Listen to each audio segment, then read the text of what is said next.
Mas hoje a gente está aqui para falar um pouquinho, né, sobre o trabalho do neuropsicopedagogo, essa profissão, que é uma profissão extremamente nova, né, extremamente inovadora. Na verdade, a neuropsicopedagogia, ela surgiu diante de toda uma ciência neurológica que se impõe hoje, né, não apenas no mercado, mas principalmente na literatura, porque a gente está falando de sistema nervoso central, né? A gente está falando de cérebro, a gente está falando de comportamento, e a gente está falando também de pedagogia, ou seja, a gente está falando de processos de aprendizagem. E a aprendizagem para pedagogia, embora eu não tenha formação em pedagogia, mas eu tenho muita experiência pedagógica, a pedagogia hoje ela é a ciência da aprendizagem, né? E a aprendizagem da vida, o sujeito ser o seu próprio autor, né? Enquanto indivíduo na sociedade, né? Desempenhando autonomia, desempenhando funcionalidade, desempenhando raciocínio, desempenhando análise, síntese, né? Então, e com o desenvolvimento da neurociência e, consequentemente, com o desenvolvimento da neuropsicologia, a pedagogia ela se sentiu envolvida, né, de alguma forma, com as evidências que essas ciências propuseram ao longo do tempo. E como, né, de que forma nós poderíamos explicar os processos de aprendizagem, não apenas por modelos puramente filosóficos, como era feito até então.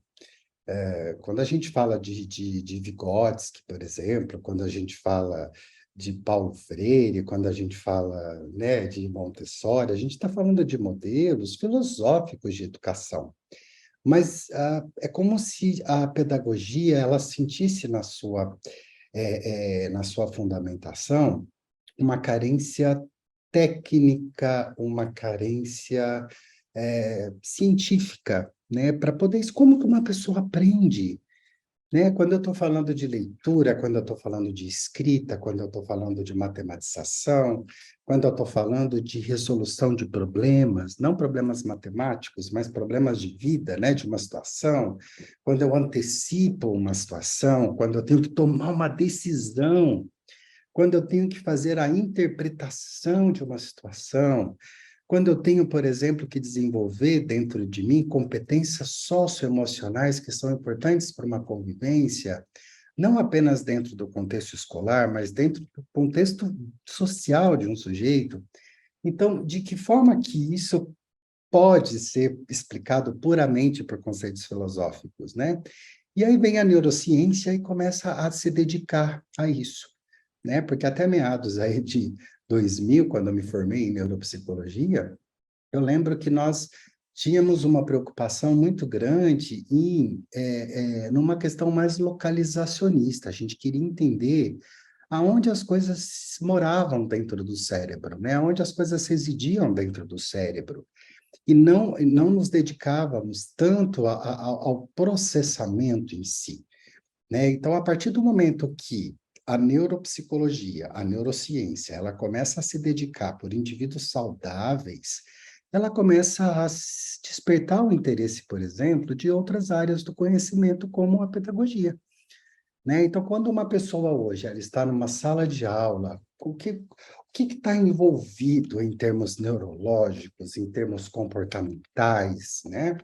E como que eu posso utilizar práticas que realmente são embasadas em ciência? Como que eu vou garantir que aquele procedimento de intervenção que eu estou utilizando realmente vai ser eficaz? O que me garante, por exemplo, que o método fônico é o método mais indicado para dislexia? O que me garante que os procedimentos não lexicais hoje, que são os modelos por variamento, são os modelos mais indicados para a alfabetização de um autista? O que me garante, por exemplo, que se o sujeito não cumpriu todos os marcos, ou seja, todos os pré-requisitos previstos no desenvolvimento, ele vai ter lacunas no seu processo de aprendizagem, que vai refletir não só em sala de aula, mas também na sua vida. É aí que as pesquisas começam, né, a ter esse interesse nessa funcionalidade. E é aí que os neuropsicopedagogos começam a surgir, é onde começa esse encontro entre essa dedicação neurológica, neuropsicológica, associada com essa preocupação de aprendizagem, né? E hoje, a neuropsicopedagogia, ela já se tornou, pessoal, parte fundamental de uma equipe interdisciplinar, né? Fundamental. Eu não vejo a minha vida hoje, por exemplo, dentro da minha clínica, sem o papel da neuropsicopedagogia, sem o olhar neuropsicopedagógico. E mais, né? Quando eu faço hoje um laudo neuropsicológico, que eu preciso fazer um processo inclusivo, eu preciso fazer um plano de ensino individualizado, eu preciso construir, por exemplo, um plano de desenvolvimento individual, que é um PDI, né, que é a parte fundamental de um ensino fundamental, sem a participação de uma neuropsicopedagoga trazendo todo esse embasamento técnico.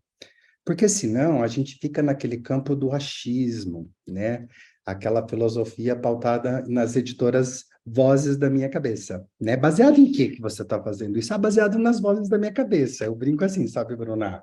Ah, porque eu acho que esse aluno aprende assim. Aí a gente fica num campo intuitivo. Horas, esse campo intuitivo, ele é riquíssimo e importante, né? Mas a gente traz aí a neuropsicopedagogia perguntando por que não transformar essa intuição, então, em hipóteses e testá-las e transformar isso hoje num modelo que realmente possa beneficiar outras pessoas, né? Então, hoje, a neuropsicopedagogia, ela ocupa um campo não apenas clínico, né, compondo uma equipes interdisciplinares, mas também dentro de toda essa adaptação institucional. Ainda mais hoje no Brasil, que se fala tanto de educação, né, especial e educação inclusiva, né, como realmente incluir uma pessoa em sala de aula, respeitando as suas necessidades, respeitando as suas limitações, mas também respeitando as demandas que ela precisa para se desenvolver enquanto pessoa dentro do seu ótimo, aproveitável dentro da instituição, né? E eu não estou falando de ensino de educação infantil, de ensino fundamental, eu estou falando de ensinos universitários, eu estou falando de um modo geral, né? Então, hoje a gente vai falar um pouco sobre isso, sobre esse encontro entre essas práticas neurocientíficas, ao mesmo tempo, sobre esses processos de aprendizagem. E aí eu preparei para vocês aqui um material, depois eu posso compartilhar com vocês, só o Renato me lembrar, Renato, que eu já compartilho com vocês, tá? E aí a gente fica mais fácil para quem está assistindo a aula gravada. Então, para quem não me conhece, né, eu nem me apresentei, já comecei a falar, né, a pessoa aqui já quase não gosta de falar, mas eu sou o Fernando, eu trabalho com neuropsicologia há 20 anos, né, e eu falo que eu passo, pessoal, 24 horas da minha vida trabalhando com isso, porque quando eu não estou na clínica, eu tenho 3 unidades aqui na minha cidade, né, uma unidade só voltada para a equipe interdisciplinar, e 2 unidades voltadas só para tratamento comportamental de pessoas que apresentam atraso no desenvolvimento global e pessoas que apresentam transtornos e dificuldades de aprendizagem, né? Então, dificuldades atencionais, TDAH, dificuldades de comunicação, dificuldades, vamos pensar, de matemática, descalculia, dislexia, a gente trabalha com disgrafia, desortografia.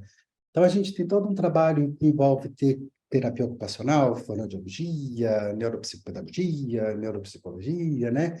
E a gente tem um trabalho muito bacana de assessoria escolar, né? Onde a gente entende que o nosso trabalho ele vai para além da clínica, né? Ele precisa ter uma validade social. Ele saber o que acontece com uma pessoa, saber como que o cérebro processa uma informação é importante. Mas o mais importante que tudo isso é o que eu posso fazer sabendo disso para que o meu sujeito realmente seja incluído dentro da sala de aula e exerça esse direito de aprendiz que ele tem enquanto pessoa, né? Então, eu sempre estudei isso, né, no meu mestrado, no meu doutorado, e, enfim, Hoje tenho o maior carinho de falar que eu sou autor do primeiro grande instrumento de intervenção infantil utilizado por neuropsicopedagogos, neuropsicólogos, terapeutas ABA, né, que é o Turma da Lúria, que é a prática de intervenção infantil pela editora Vetor. E agora vai sair o meu livro, né, sobre análise do comportamento e transtorno do espectro autista, também pela editora Vetor.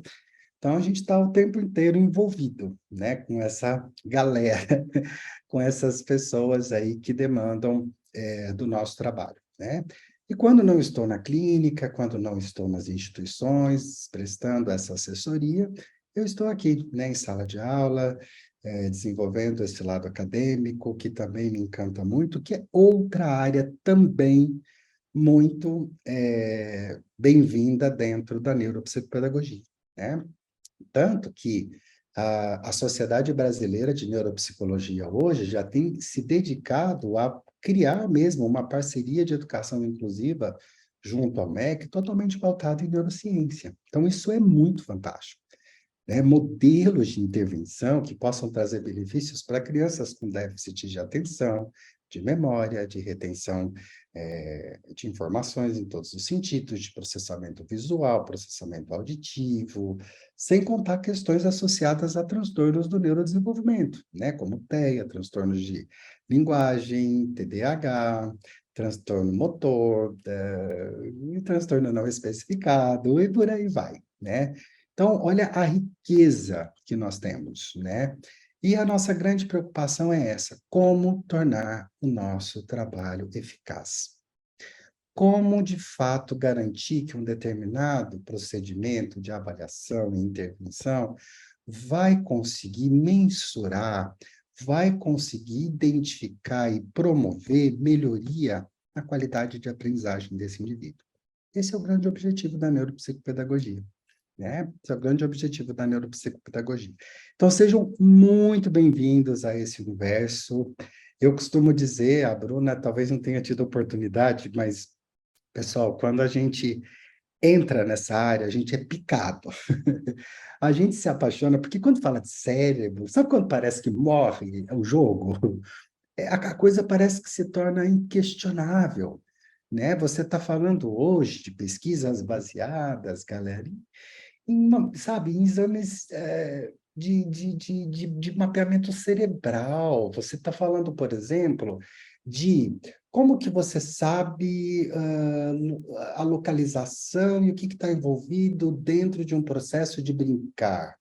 Aos olhos da neurociência, hoje, você mensura isso por meio de exames eh, de encefalogramas, né? Você consegue colocar hoje, por exemplo, sensores extremamente confortáveis na criança, coloca ela para realizar atividades, e você consegue ter a estimativa de tudo que está envolvido dentro desse processo, né? E isso garante você ter um parâmetro, sim, de normalidade, que eu não gosto muito dessa palavra, prefiro a palavra naturalidade, né?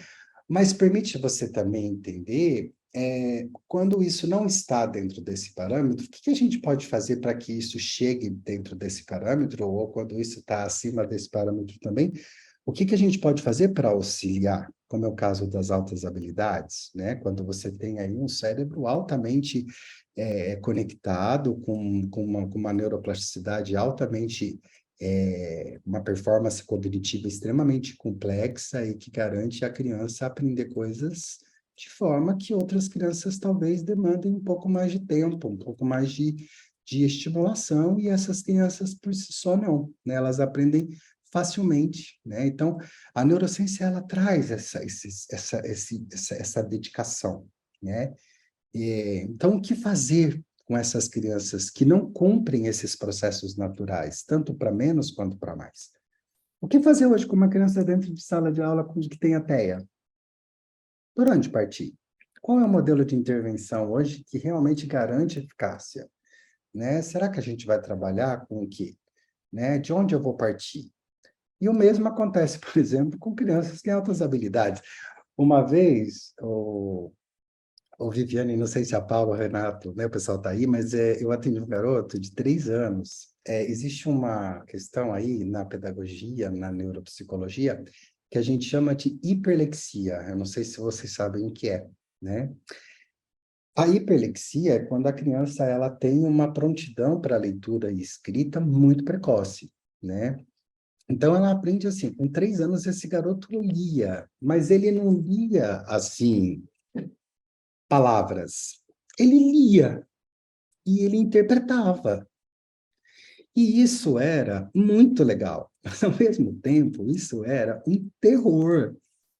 Porque imagina você, numa educação infantil, com 3 anos de idade, pedagogos, me ajudem aí. O que é esperado hoje dentro de uma sala de aula para uma criança de 3 anos?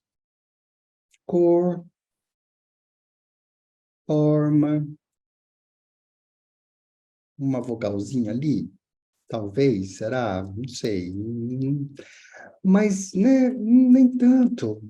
Partes psicomotoras, né, estimulação precoce, talvez uma pegada no lápis, rasgar papel, né, fazer um trabalho de preparação motora. E aí vem uma pessoa que olha para você e fala assim: olha, mamãe, a melancia está em promoção.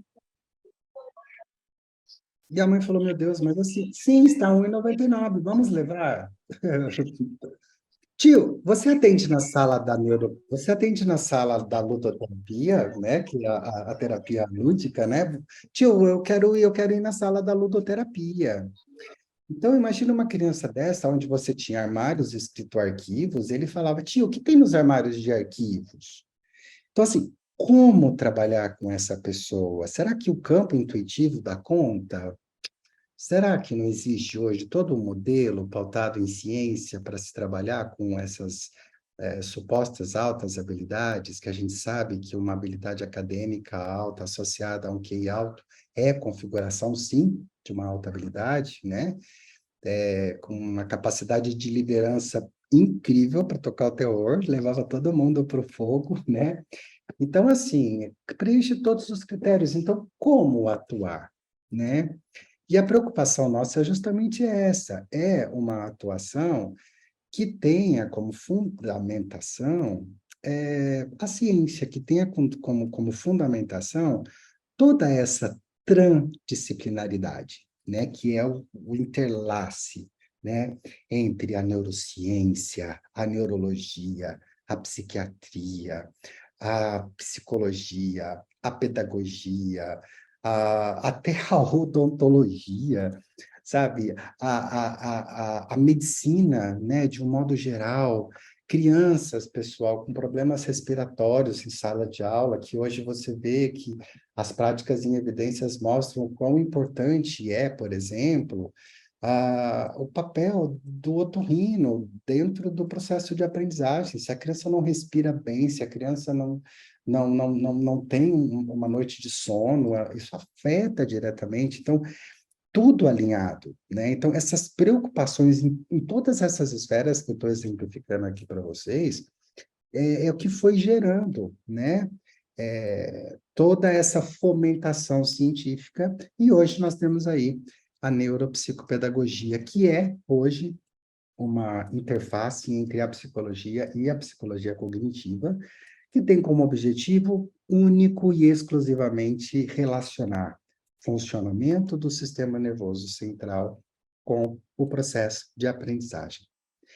Mas, quando a gente fala isso, a gente não pode esquecer que ela não nega a perspectiva pessoal, social e educacional. Por isso que ser um neuropsicopedagogo é muito difícil, né? Porque a gente entende as explicações, sim, a partir do sistema nervoso, claro. Para isso, a gente tem testes, muitos testes neuropsicopedagógicos, muitos, lindos. Ainda mais hoje as grandes editoras, né? Editora Vitória, Editora Hógrafo, Editora Pearson, a, a Menon, né? Que são a própria editora Vozes, sem contar a Booktoy, que é uma editora riquíssima de produção pedagógica, numa tentativa de sei lá, cientificar, o seu termo para isso, Isso, mas nada disso também é válido se a gente não considera o histórico desse sujeito, se a gente não considera o processo pessoal de aprendizagem, né? Porque, por exemplo, existem os transtornos de aprendizagem, mas também existem as dificuldades de aprendizagem que estão associadas à baixa escolarização, contexto familiar vulnerável, né? Existem as dificuldades de aprendizagem, mas também existem as dificuldades de ensinagem, que ninguém fala, né? Que são os contextos escolares que não favorecem, por exemplo, a oportunidade de ensino adequado, né? Então, a neuropsicopedagogia, o neuropsicopedagogo, quando ele entra em ação, ele entra com as suas ferramentas, ele entra com as suas instrumentalizações, mas eu não estou falando de uma instrumentalização só pautada em teste. Eu estou falando de uma instrumentalização que a gente vai ver a seguir aqui, voltada principalmente em relação à filosofia, né? A filosofia de todos esses processos, os conceitos. Eu preciso entender a respeito daquilo que eu estou investigando. Mas também eu preciso entender isso a partir de modelos que já foram testados. Quais são as melhores ferramentas? Quais são os melhores recursos? Até mesmo quando você vai fazer hoje, por exemplo, uma entrevista familiar, existe hoje relatos de modelos de entrevistas que são muito mais eficazes e muito mais sensíveis. Existe hoje toda uma atuação do neuropsicopedagogo em relação a essa entrevista familiar que está relatada na literatura e que se mostra muito mais sensível, né? E pesquisas relacionadas também à intervenção. Tá, eu descobri que essa criança tem uma vulnerabilidade, eu descobri que existe uma dificuldade ou um transtorno associado. Onde que eu vou beber dessa fonte? Desses modelos experimentais que já foram testados, dessas pesquisas. Então, hoje é muito comum a gente ter, por exemplo, programas, né? De desenvolvimento atencional, programas de desenvolvimento de funções executivas, programas de desenvolvimento de memória, programas de estimulação cognitiva de um modo geral, né? No intuito de promover o desenvolvimento disso que eu quero investigar, que está na filosofia, mas utilizando de recursos que passaram por modelos experimentais. A partir do momento que eu tenho a filosofia da coisa, o conceito da coisa, e eu bebo na fonte experimental para intervir, para avaliar, para entender, para modificar, eu estou falando de aplicabilidade. E aí eu estou falando de práticas baseadas em evidências. Então, a neuropsicopedagogia, pessoal, ela é extremamente baseada em evidências. Extremamente baseada em evidências.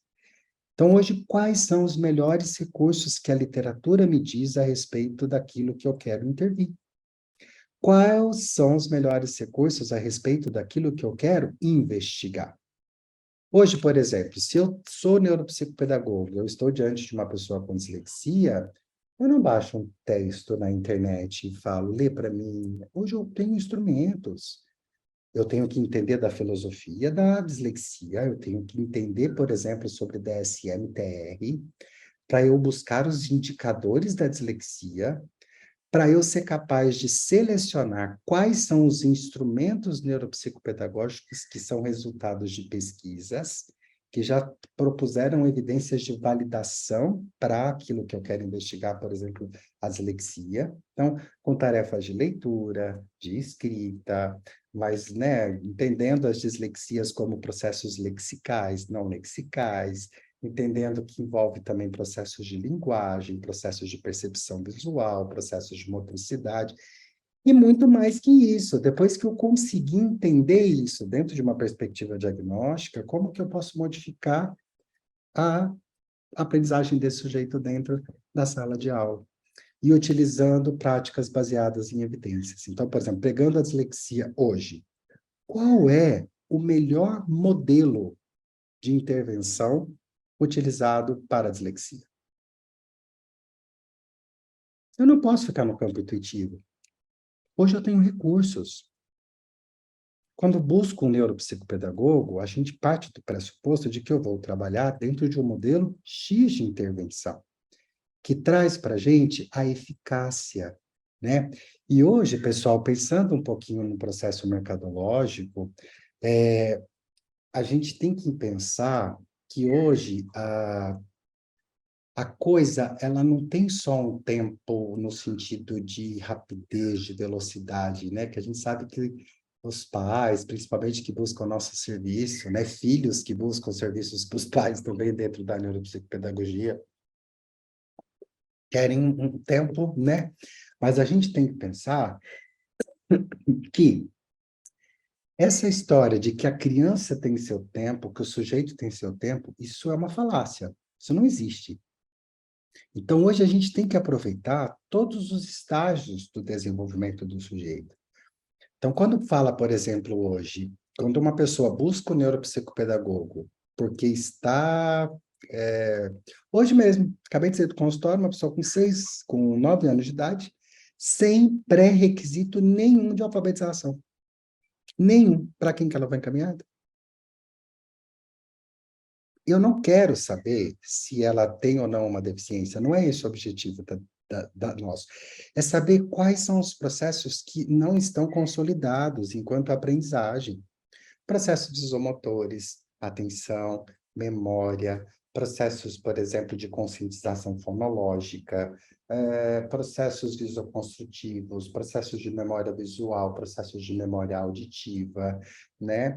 E isso vai fazer com que a gente tenha um levantamento de dados de fato neuropsicopedagógico. E aí eu posso dizer, olha, para a gente melhorar o processo de aprendizagem desse sujeito, a gente precisa melhorar isso, isso, né? Aí entra o raciocínio clínico, que é um outro assunto, né? Que também faz parte, que é um raciocínio clínico também pautado nessas evidências. Que a gente sabe que não é porque a coisa tem evidência que ela é boa para todo mundo. Tem coisas que, peraí, a gente precisa selecionar também algumas coisas aqui dentro dessa loucura, né? Então, hoje a gente tem uma demanda muito alta por profissionais que sejam extremamente capacitados, porque os neuropediatras hoje não esperam mais o tempo da criança. Os pediatras não esperam mais o tempo da criança.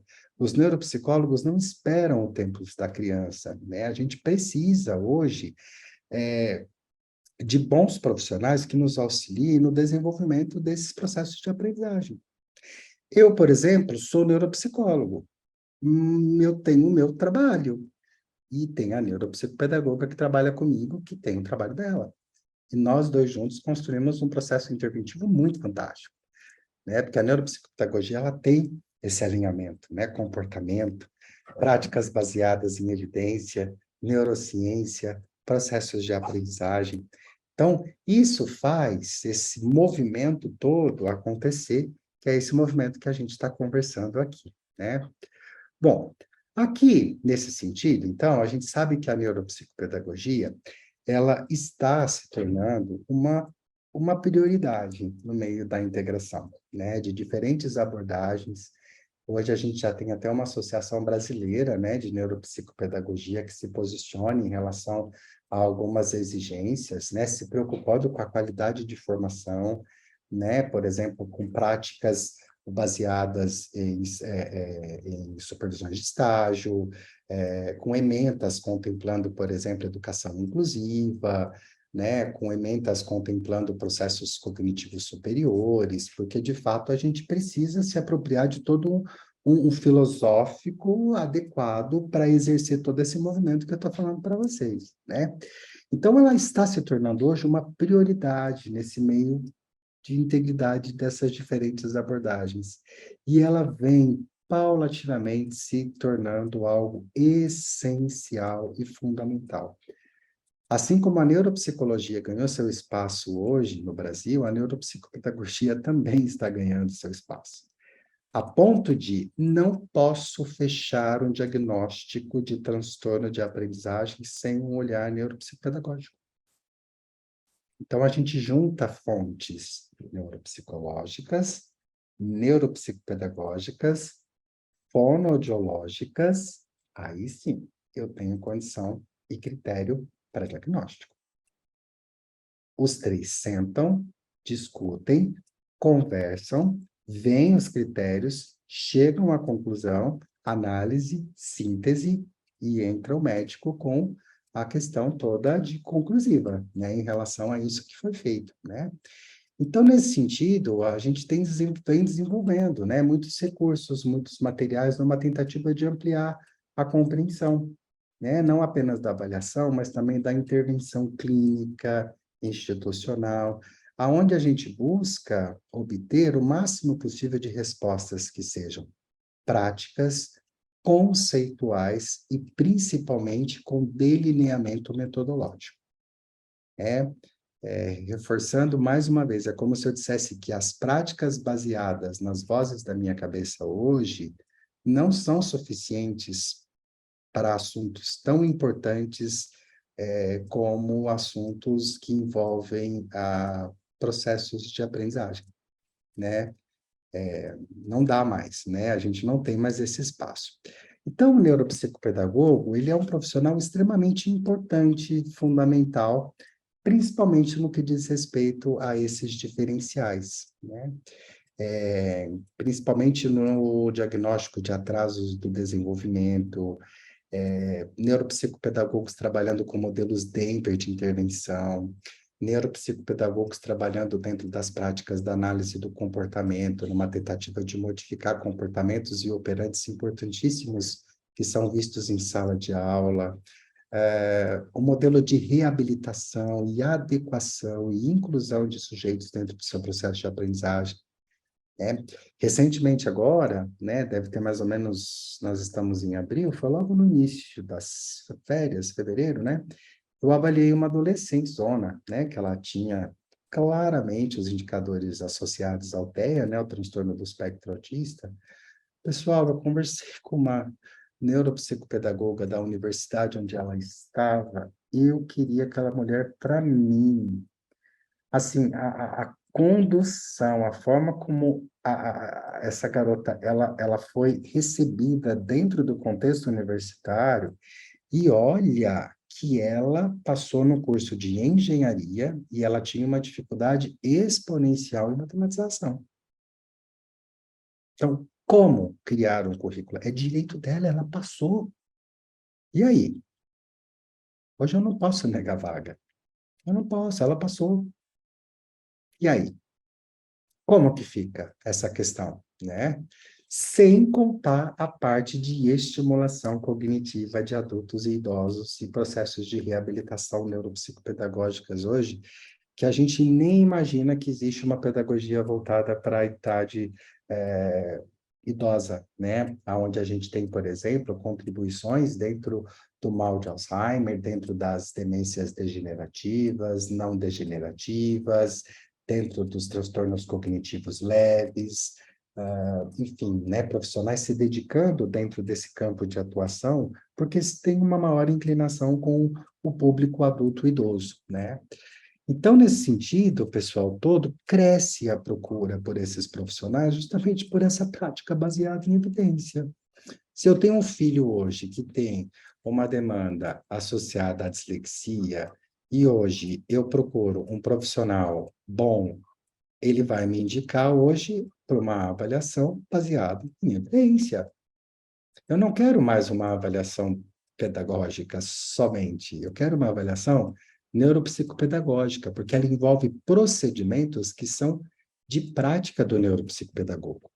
O que difere a pedagogia da neuropsicopedagogia? Basicamente, todos lidam com a aprendizagem, mas os construtos, os assuntos, os conceitos, o pensamento, o raciocínio clínico, os materiais, a instrumentalização, as conceituações são diferentes, né? E são muito mais substanciais, são muito mais pautadas em algo passível de eficácia. Então, é isso que a gente quer. Então, a gente vivencia hoje consultórios sobrecarregados frente a essas demandas, né? E profissionais bem preparados aí, extremamente com um campo riquíssimo de possibilidades, né? De possibilidades de atuação. Então, hoje, professor, aonde que o neuropsicopedagogo pode atuar? Né? Ele atua hoje nas clínicas particulares, né? Ele atua nas clínicas conveniadas. Quando eu falo conveniadas, Porque hoje no Brasil, quando você tem um transtorno de neurodesenvolvimento, se você tem uma recomendação médica de um acompanhamento neuropsicopedagógico, o convênio ele é obrigado a custear esse profissional, né? Por exemplo, eu sou um neuropsicopedagogo especialista em alfabetização de TEA. Se eu preciso desse profissional, esse convênio me paga. É obrigatório. Ele nem questiona mais. Ele não questiona, tá? Eu sou um neuropsicopedagogo que trabalho com estimulação precoce de bebês e eu faço um trabalho super diferenciado nesses pré-requisitos básicos e essenciais, principalmente, né, associados à psicomotricidade. Eu gosto muito dessa área e eu trabalho muito com a estimulação precoce mesmo, né? Ninguém discute. Tudo bem, né? 20 horas, 10 horas, né? Então, escolas, universidades, hospitais, principalmente grandes centros, né, onde a gente tem grupos de estudos, onde a gente tem grupos de pesquisas, fóruns, né, juízes solicitando avaliação neuropsicopedagógica, solicitando informes neuropsicopedagógicos a respeito, principalmente na vara da infância e também na vara criminal, né? Quando você tem, por exemplo, que prestar informações judiciais a respeito de dados que são de assuntos neuropsicopedagógicos, é o profissional da neuropsicopedagogia que é ex-Estado, né? E hoje você nem precisa se filiar a fórum para isso. Antigamente você precisava concurso, essas coisas, hoje não. Hoje você se predisponibiliza, né? E os juízes encaminham isso para você, né? Tem a área forense, o pessoal ama, né? Algumas pessoas adoram. E também dentro de instituições, né, que tem essa função de estimulação cognitiva para adultos e idosos, dentre outras. Aqui na minha cidade, eu sou de Pouso Alegre, né? A gente tem aqui uma, uma enfermeira que ela se aposentou e o sonho dela era criar, né, um centro de eu não gosto dessa palavra, mas é esse termo que chama, é um centro de convivência. Né? Mas ela fez um trabalho tão diferenciado, né? Ela fez um trabalho realmente artístico, recreativo, mas ela teve um enfoque tão bacana na área da estimulação cognitiva que é muito legal ver o trabalho deste centro, né? É com propósito, né? Cada caso é estudado na sua essencialidade, na sua individualidade, a separação desses materiais, a ciência por detrás, né? Hoje, por exemplo, quais são os recursos que são mais passíveis dentro do transtorno cognitivo leve? Será que você precisa de uma organização de rotina? Como que é feita essa rotina? A utilização de pistas visuais, a utilização de recursos que possam promover, por exemplo, reabilitação de AVC, né? Onde você perde, por exemplo, a capacidade de escrita, que é um quadro de leitura, que é um quadro de alexia, né? Então, assim, onde que esse profissional pedagógico ele pode entrar entendendo desses processos todos de neuroplasticidade que o AVC envolve, para desenvolver e devolver para o sujeito essa qualidade de vida, né? Então, tudo isso é uma atribuição também neuropsicopedagógica. Então, os assuntos que nós tratamos o tempo todo, os construtos, toda aquela parte filosófica que eu falei para vocês, elas estão baseadas nos conceitos neurocientíficos da inteligência, da atenção. Por exemplo, atenção. Todo mundo pensa que a atenção é um fenômeno único. Pessoal, nós temos hoje 4 tipos de atenção: seletiva, dividida, sustentada e alternada. Então, será que o meu sujeito ele tem um déficit de atenção ou ele tem uma falha em uma dessas atenções? Como que eu posso saber disso? Utilizando recursos. Mas como que eu vou avaliar essas atenções? Será que existem ferramentas hoje neuropsicopedagógicas que podem me auxiliar na avaliação desses processos atencionais? Será que a atenção ela é um pré-requisito realmente importante para o processo de aprendizagem? A gente vai ver que sim, né? Então, a gente precisa entender sobre esses assuntos a fundo, né? Dentro desse campo neurológico. Memória, processos visoconstrutivos, funções executivas. Funções executivas é vida, assim, né? No nosso curso a gente tem... na verdade, o nosso curso a gente estruturou onde cada final de semana a gente trata de um assunto desse, né? A gente trata só de atenção, funções executivas, memória, porque a gente se dedica bastante à filosofia e se dedica também bastante aos resultados experimentais e às práticas baseadas em evidências, né? Mas, por exemplo, funções executivas é basicamente o centro do nosso trabalho, porque a função executiva ela é uma região pré-frontal, onde nela reside ali toda a administração do nosso cérebro, né? Eu brinco com os meus alunos, eu falo, ó, se o cérebro fosse uma fábrica, as funções executivas seria o gabinete do chefe, porque assim, tudo passa por ela, é ela que organiza. Então, ela é responsável por você lidar, por exemplo, com controle inibitório, tomada de decisão, flexibilidade cognitiva. Por exemplo, se o meu computador desse um pane aqui, né, e agora eu preciso criar uma estratégia. Então, a criação de estratégias para lidar com isso, né, tem a ver com funções executivas. Então, o meu lobo frontal, ele, né? Só que ele também é responsável pelos processos metacognitivos, de autoconceito. Vocês sabiam que a gente tem processos cognitivos e metacognitivos, né? A gente primeiro aprende tudo de forma cognitiva. Quando a gente vai para o metacognitivo, é quando a gente começa a refletir sobre as coisas, né? A interpretação de texto, por exemplo, é um processo já metacognitivo. Saber sobre as emoções é metacognitivo. Falar sobre si é metacognitivo. Entender sobre cognição social, ou seja, inteligibilizar uma relação. Você viu que você bateu no seu colega? Não.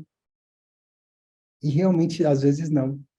Porque isso é um processo de função executiva, de antecipação de problema, de autopercepção, de cognição social, né?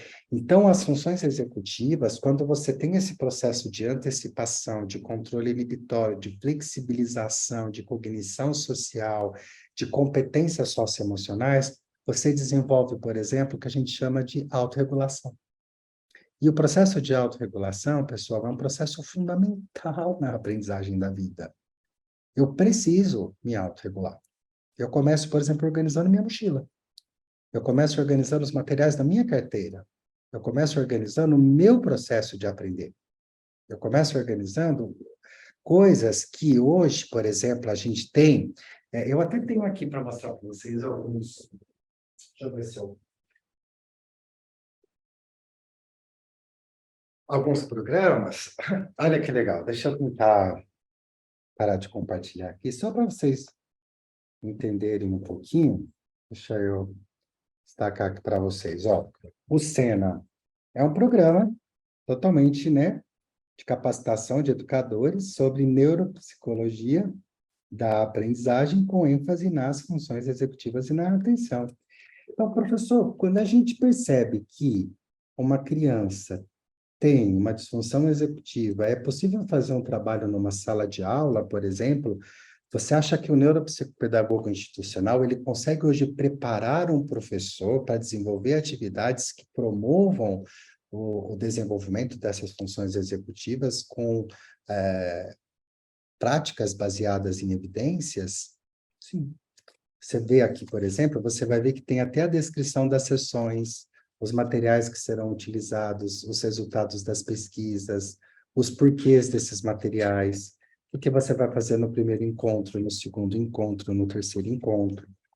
Aqui também, ó, o PENSE, que é um programa de estimulação neuropsicológica da cognição, mas em escolares, com ênfase nas funções executivas. Aonde a gente tem, por exemplo, novamente, não sei se dá para vocês verem aqui, ó, escrito modalidade, toda a turma, quais os materiais necessários, quais os objetivos, como que a gente vai fazer essa sequência de imagens trabalhando partes do corpo. Então, a gente começa a entender que para se construir uma função executiva, foi feita uma experiência, foi feita uma pesquisa, por exemplo, onde é possível hoje ter se criado um desenvolvimento de um programa que seguiu todo um passo a passo de amadurecimento, né? É igual aquelas mães que chegam para mim e falam, Fernando, eu acho que meu filho está muito agressivo, não sei o que, a gente precisa trabalhar. Eu falo, mamãe, como que eu vou trabalhar comportamento de autocontrole se ele ainda não nomeia as emoções, né? Ele ainda está no processo cognitivo, ele não está num processo metacognitivo. Então, é como se eu dissesse, olha, a gente precisa primeiro desenvolver funções executivas. Sabe hoje qual que é o maior problema da vida? Crianças com preguiça de pensar, né? Não pensam. E ensinar a pensar é a função executiva. Como que eu posso resolver um problema utilizando a minha eficácia? E mais, desenvolvendo o que a gente chama de autoeficácia, se eu sou capaz de eu mesmo perceber que eu estou no caminho certo, né? Então, isso é um processo metacognitivo. Então, isso é um processo de funções executivas, tá? Então, a gente utiliza funções executivas o tempo todo, né? E eu me dediquei um pouquinho mais a elas, porque vocês vão ver que as funções executivas realmente dentro do nosso dia a dia, principalmente dentro das práticas de reabilitação, se elas não estão bem alinhadinhas, a gente tem um problema. Até a atenção, não sei se você sabe, mas a atenção ela não tem um lugar no cérebro, né? Ela sai aqui de uma região subcortical, né? Ela surge aqui de uma região que tem aqui embaixo, e ela vai direto lá para a função executiva. É a função executiva que distribui aquilo que é importante, aquilo que não é, né? Então, olha a importância dessas funções e o quanto que elas precisam estar, de fato, realmente muito bem trabalhadas, né? Então, hoje, quando isso é aplicado dentro de um contexto de sala de aula, quando você tem uma política institucional baseada em toda essa evidência e você promove práticas que realmente desenvolvam isso, você não está jogando conhecimento aleatório, né? Você está seguindo um modelo baseado em evidências, né? Você está seguindo toda uma prática que foi resultado de pesquisas, né? E aí temos também linguagem, né? E, claro, as habilidades acadêmicas. Habilidades acadêmicas é um termo que a gente usa dentro da neuropsicopedagogia para habilidades puramente escolares. Aí sim, eu estou falando de letras, números, formas, adição, subtração, interpretação de texto, né? E é diferente de aprendizagem, né? O conceito de aprendizagem vocês vão ver ao longo do curso aí, é diferente para nós, né? Habilidades acadêmicas é quando eu quero me referir a letramento, sequenciação, matematização, né? Uma série de coisas nesse sentido, tá? Então, é lógico, né, pessoal, que eu preciso fazer o convite para vocês dentro dessa especialização, né? O nosso curso realmente ele foi pensado, claro, com muito carinho, mas também com muita competência técnica, né? A gente está aí para lançar nossa turma presencial de neuropsicopedagogia, que tem como objetivo formar o especialista no que diz respeito a todas essas bases teóricas, a essas práticas neuropsicopedagógicas aplicadas tanto a esse contexto clínico, quanto também aos contextos institucionais de um modo geral.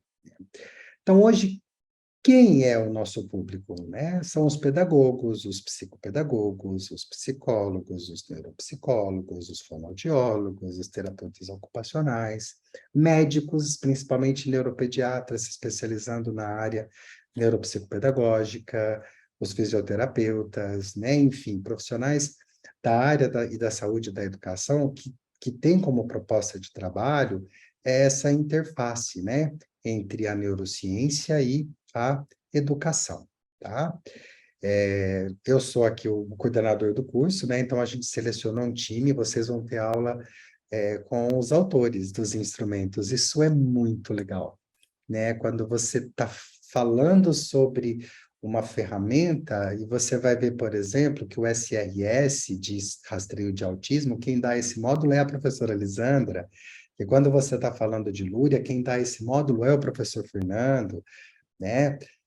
Vocês tiveram aula de psicomotricidade, por exemplo, com a professora Fernanda, que ela foi uma das grandes coletoras de dados da EBADEP de escala de depressão da infância e juventude, e que atua junto a essas práticas neuropsicomotoras como desenvolvimento humano, né?